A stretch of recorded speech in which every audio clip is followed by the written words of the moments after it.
Hello YouTube, and welcome to my first video for this channel. I've had quite a few channels in the past. In fact, I've been on YouTube for over 10 years now. I think I joined sometime around late 2005, early 2006. I don't know, but that's besides the point. This video is going to be about my Dell Dimension L600R. I've had this machine laying around for quite some time. Haven't really used it much because, I don't know, the specs, they're not all that good. I mean, it's a good Pentium 3 machine, but usually when I'm thinking about old computers, I'm gonna use them for, gaming or something, not for internet browsing or anything else, because the thing about old computers is that they will run the games that from the previous decade and the decade before. They will run those games better than the the newer computers. But the thing about this one is it's really not that good for anything else because it doesn't have a AGP slot. All it has are just PCI slots. You'll see what I mean. And I don't have any PCI graphics cards of the sort. Just PCIe, which is much later, and I don't think any Pentium 3 machines were designed with the PCIe slot. They didn't come around until, the LGA 775 era. But so yeah, this is going to be a video about me getting this thing up and running.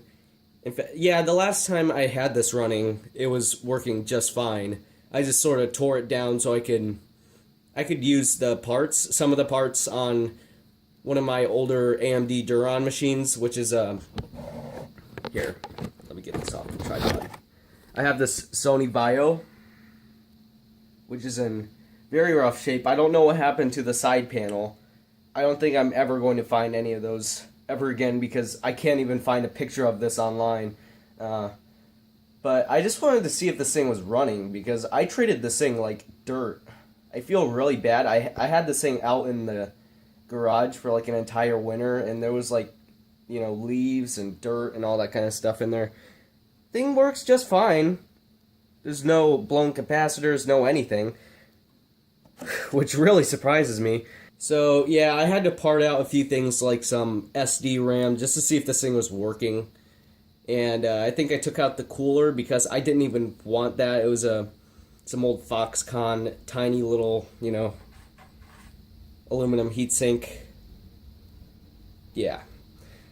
I really don't like it because the fan that goes onto it, I don't even know what kind of fan goes on it, but it's really small, and that thing generates a lot of noise. So I'm going to make this, I'm going to get this thing up and running today. Install Windows 98 on it with an unofficial CD case, the best kind of Windows 98, and got a new CPU cooler.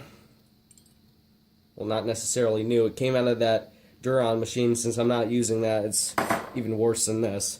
Okay, so I'm going to go ahead and get this set up so I can work on this, put all the things I need to put in there, and get this thing on the road. So, yep. Move this out of the way, all this stuff out of the way, and turn it around here. The thing I really like about this is just how small it is. This is, I'd say it's under the size of your standard micro ATX machine, even though it's pretty wide. I mean, considering that this thing came out around the year 2000 and has a regular ATX power supply, nothing like irregular, nothing like a, weird form factor or anything, and you can fit any kind of micro ATX board in there. I think it's really good. Saves a lot of space, actually. And the case design, it's really solid. It's one thing I really liked about Dell's older towers. They did not skimp out on, the case quality. Now with the older, or I should say newer Dimensions, they weren't nearly as good, but they were still, pretty good for just a machine that's designed for, home use and stuff. I actually am using a Dimension as my tripod. I have something else like a cut piece of cardboard, but Yeah, these things are actually really well built. Okay, so one of the things I'm gonna need is to get that heatsink out of there. That actually came out of like a Pentium 166 machine, and yeah, I don't think a Pentium 3 would actually run that cool with no fan on it at all. So I'm gonna, put this on it. This was designed for socket A, but I'm sure it's gonna work. It's all pretty much the same. So let's go ahead and take that off here. Don't want to damage any of the capacitors, but I also don't want to hurt myself either. This is not coming off. Okay, I'm gonna turn off the camera and get this in a position where I can have both the tripod and all of this, so you can see me working on this, and I won't have like a shaky camera or anything. Okay, so let's try taking this off. I don't know how I got this on here, but let's try it. I really don't want to cut myself today. There we go. And now you can see the, I don't know why there's something in there. You can see the Pentium 3 on here. If I can get it out, please. Pentium 3 600 megahertz. That would really explain why the model number of the Dimension is L600R, because, duh, 600 megahertz Pentium 3. Very clever, Dell. Very clever. Okay. I don't have really anything to clean off the thermal compound on this too much, but it seems like it'll just wipe off with just a cloth, so I'll use that.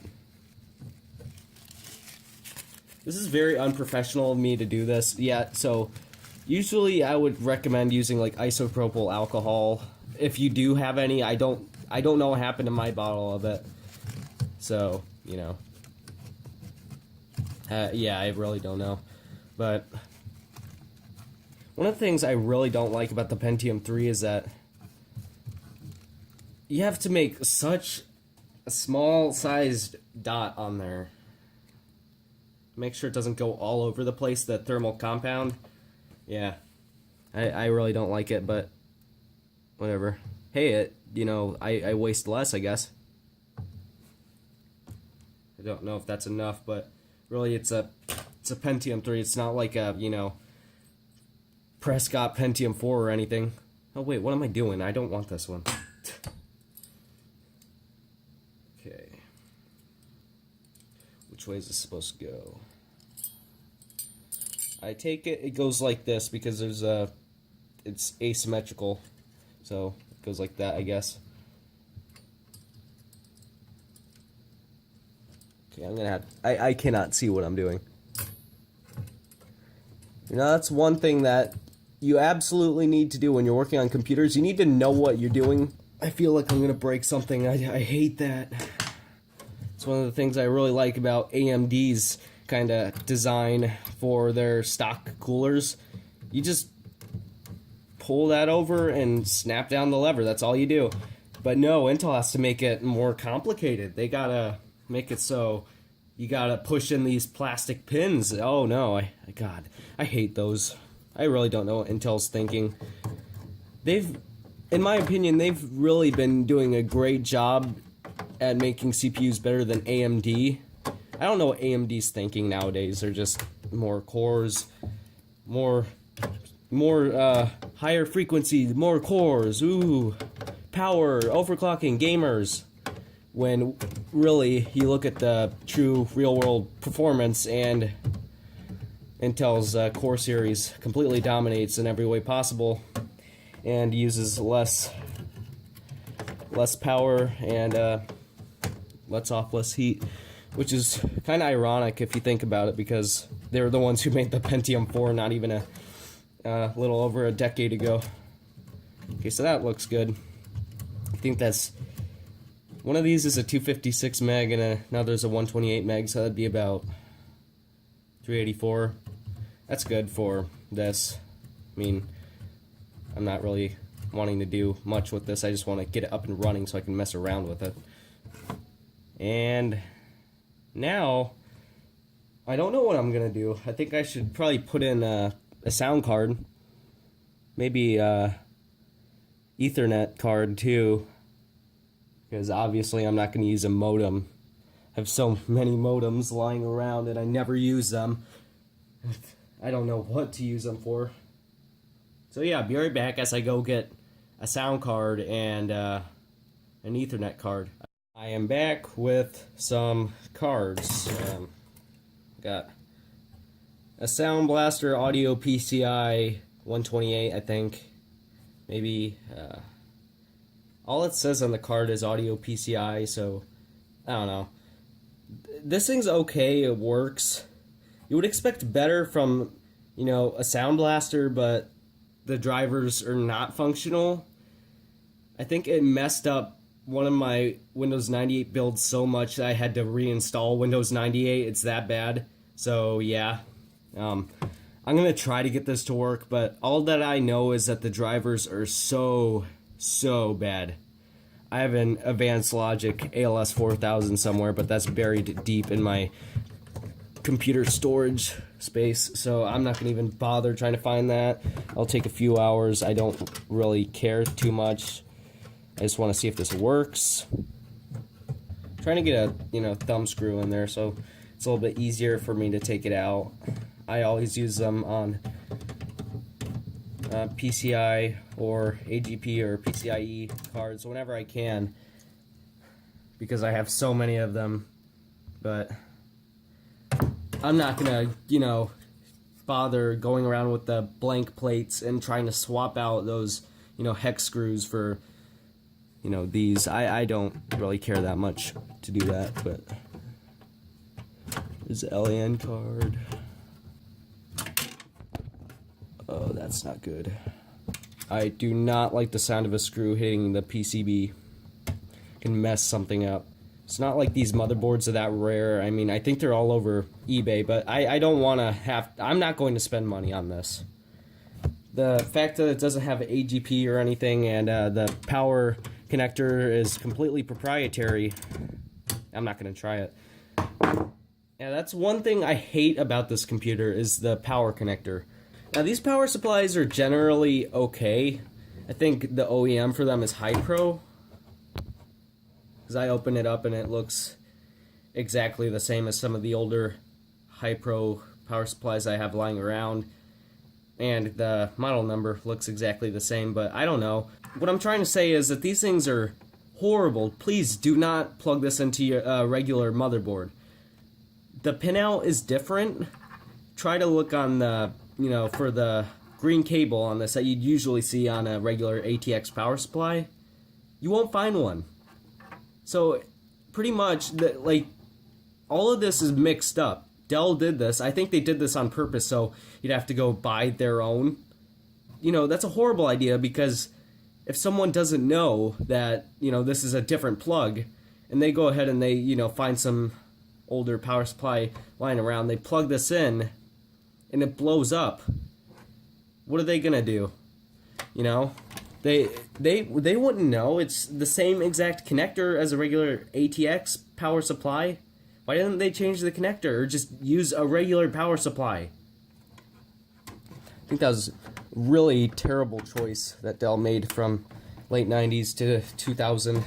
I think right when the, you know, the newer Dimensions started coming out, they stopped doing this because my Dimension 2400 has a perfectly regular ATX power supply, and I can use it on whatever I need to, but yeah, good thing that these power supplies aren't, you know, horribly built, because if they were, it would not be fun replacing it with, you know, a better power supply because, well, good luck.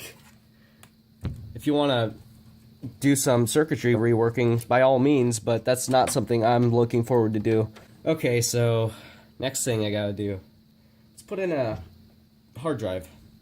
So the hard drive that was in this machine was pretty bad. It was a Maxtor 15 gigabyte drive.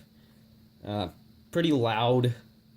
Surprised it hasn't failed yet, but no, the thing actually works perfectly fine. So I'm going to replace it with this. Get this off. Samsung spin point drive. If I could focus, that would be great, but I don't think my camera wants to today.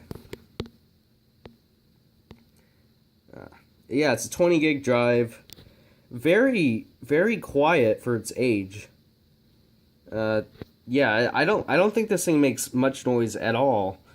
So that's why I'm going to use it in this, and I've never really had any problems with it. It runs fairly fast, and you know, it still works.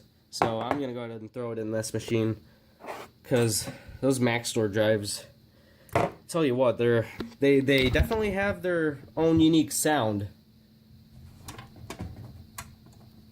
And so do some of the older Western Digital drives too. I have not had a Quantum Fireball, but I'm pretty sure those are even just as bad, or if not worse.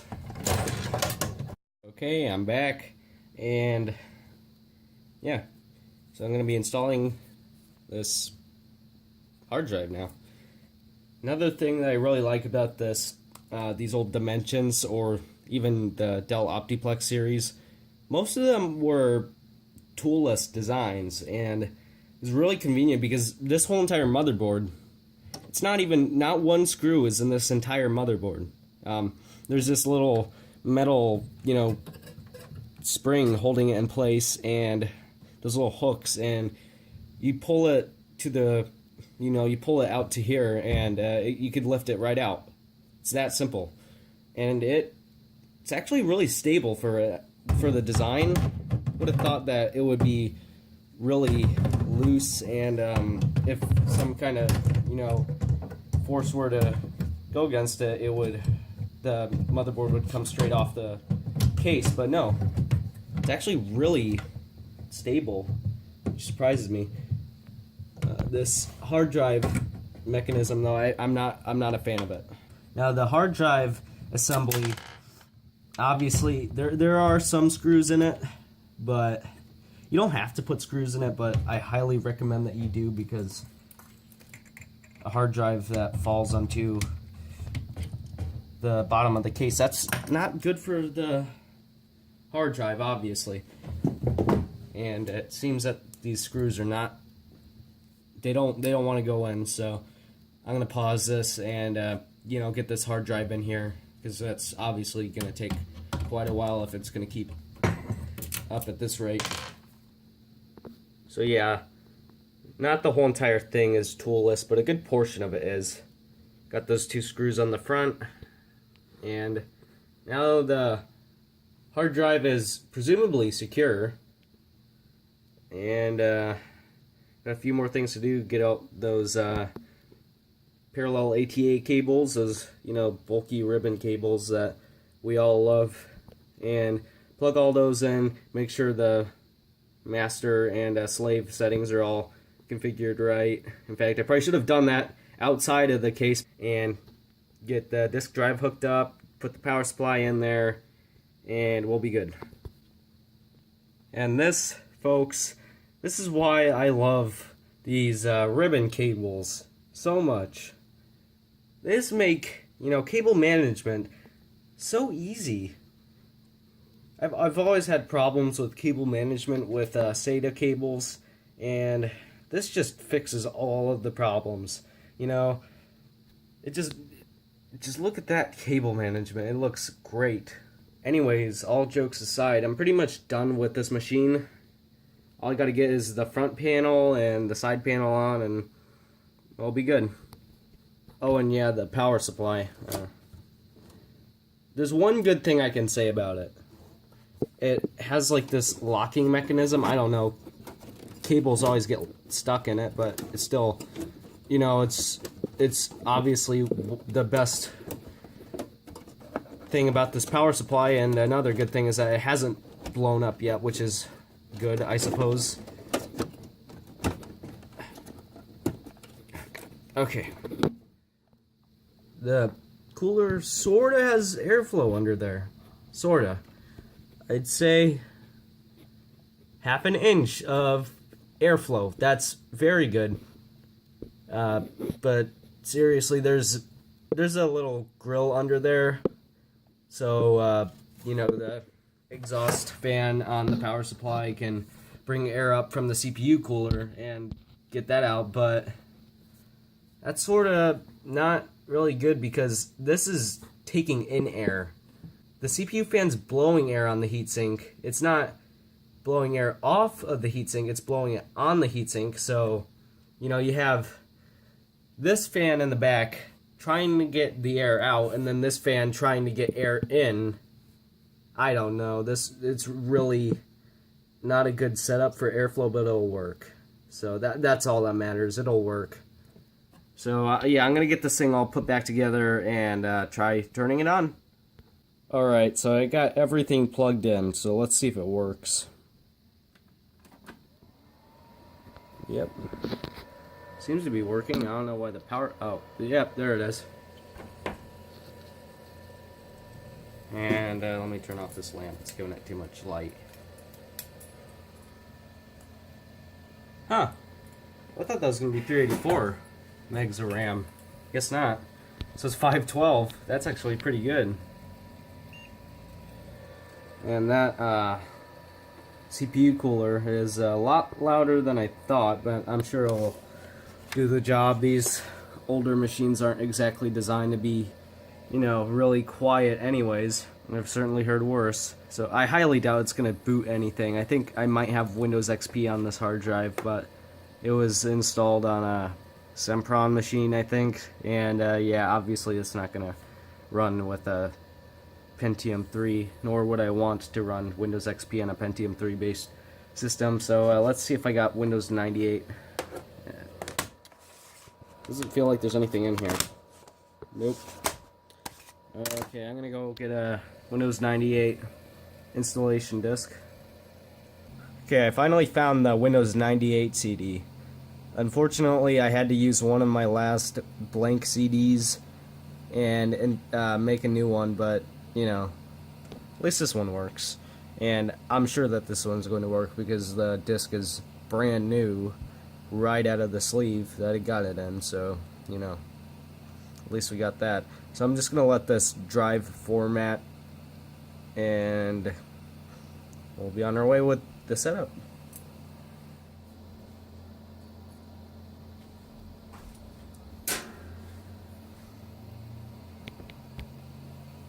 Alright. Oh god, not ScanDisk. Did ScanDisk even work for anyone? Because I always thought it was a gimmick. I don't know. Okay. I hope that this file was Windows 98 2nd edition. I'm pretty sure, yeah, it was, because it said SE on it, so. Yeah, I would hate to get the first the first edition of Windows 98, which was much worse than Windows 98 SE, but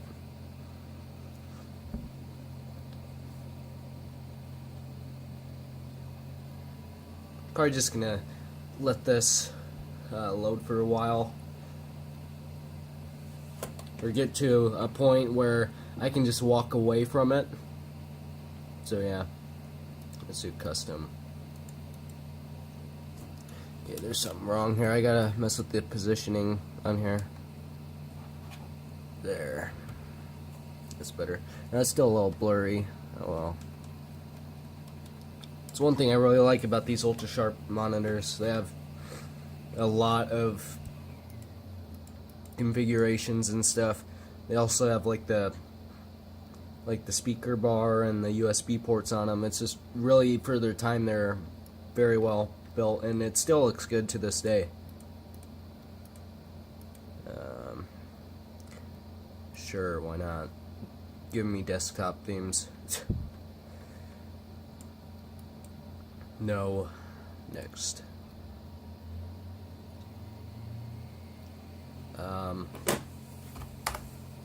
Yeah, let me sit down here.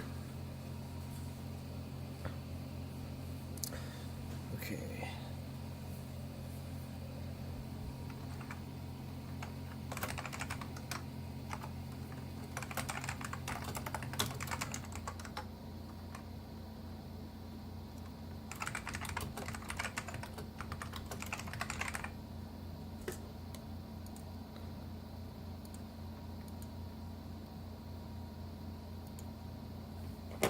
Okay.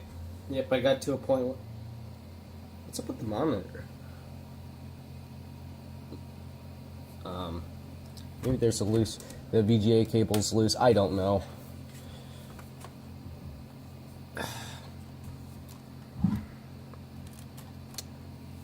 It's fine though. I mean, this is just for the install. It'll fix itself after the setup.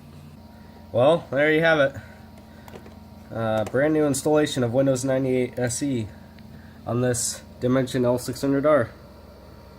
Of course, I gotta go get all the drivers and stuff, which that's gonna be a hassle, but yeah, it's working fine.